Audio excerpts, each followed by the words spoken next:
सभी को जय श्री राम। हितांश की तरफ से राधे राधे। और ये भाई साहब का उठने का बिल्कुल भी प्लान नहीं है, तो ये सो गया कंबल को ओढ़कर। सुबह के 8 बज चुके थे और सुंदरी यहाँ पे हमें उठाने आ चुकी थी, लेकिन शरीर साथ नहीं दे रहा था। शरीर कह रहा कि भाई सोते रहो, उठो मत। बट भाई संडे है तो घर पे बहुत सारे काम करने होते हैं, तो इसलिए उठना तो पड़ेगा, लेकिन इसके नखरे अलग ही है।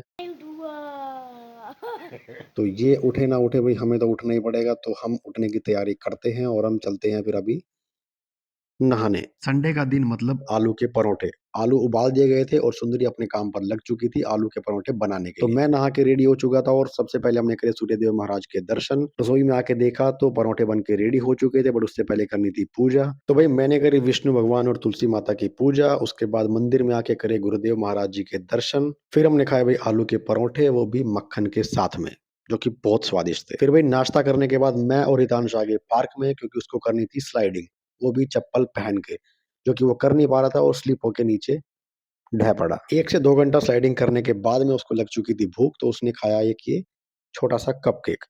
उसके बाद सुंदरी भी पार्क में नीचे आ चुकी थी, क्योंकि धूप अच्छी थी, तो वो अपने सूट का काम नीचे ही करने लग गई। देन थोड़ी देर के बाद में फिर हमने प्लान बनाया कि चलो बाहर चलते हैं घूमने, कुछ शॉपिंग करने। तो हम चल पड़े बाइक उठा के जूडियो की तरफ। तो भाई जूडियो में आने के बाद सुंदरी ने करी अपने लिए कुछ सुंदर सुंदर ड्रेस की शॉपिंग, और भाई मैं लग पड़ा अपने फोटो शूट करने में, अपनी 1-2 क्लिप निकालने में। उसके बाद हम गए भाई ऊपर मेन सेक्शन में, जहाँ पे मेरा भी मन हुआ कुछ 1-2 ड्रेस अपने लिए देखने के लिए। तो भाई मैंने ट्राई करी पहले ये स्वेट शर्ट ब्लू और येलो कलर की, जो कि थोड़ी सी टाइट फिट आ रही थी, लेकिन उसके बाद मैंने ट्राई करी भाई ये हल्की सी ग्रीनिश टी शर्ट, जिसकी फिटिंग मुझे काफी अच्छी लगी। बाकी आप कमेंट करके बताना कि कौन सी दोनों में से ज्यादा अच्छी। फिर भाई 1-2 घंटा शॉपिंग करने के बाद हम आ गए घर पे, और इन दोनों की मस्ती यहाँ भी चालू थी। हितांश थोड़ा सा थक चुका था, तो भाई उसको गद्दे पे आराम करने की पड़ी थी, और वो गद्दे पे ही सोने की एक्टिंग करने लगा। तो भाई यही सब करते करते शाम के 4 बज गए, और भाई पेट ने भी जवाब दे दिया था, भूख लगी थी बहुत जोर की। तो भाई मैं आ चुका था स्नैक जोन पे कुछ खाने का सामान लेने, और मैंने लिए।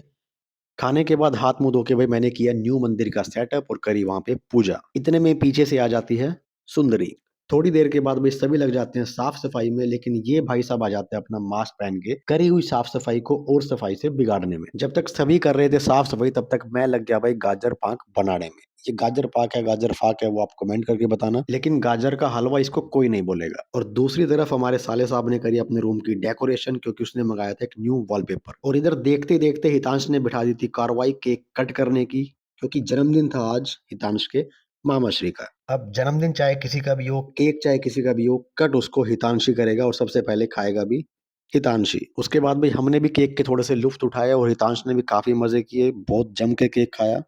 नाक पे भी केक लग चुका था, और भाई साहब उसको भी साफ कर गए। गौर से देखिए इंसान को, यही है वो इंसान जिसका आज जन्मदिन है। तो भाई अब समय हो चुका था कुछ खाने का, यानी कि it's time for a pizza party. हमने ऑर्डर किए थे भाई 4 अलग अलग पिज्जा, लेकिन आए चारों डिट्टो सेम। उसके ही साथ में हमने मंगाया एक गार्लिक ब्रेड विदाउट गार्लिक, और ये भाई साहब अभी तक लगा हुआ था केक खाने पे, क्योंकि इसका फेवरेट है। उसके बाद में हमने डाले पिज्जा के ऊपर कुछ सोसा डाला, थोड़े मसाले फेंके और खाना स्टार्ट किया। और भाई इसी के साथ हमारी आज की दिनचर्या हुई समाप्त। अब टाइम हो चुका था सोने का, तो भाई हितांश आके लेट गया मेरे पास में।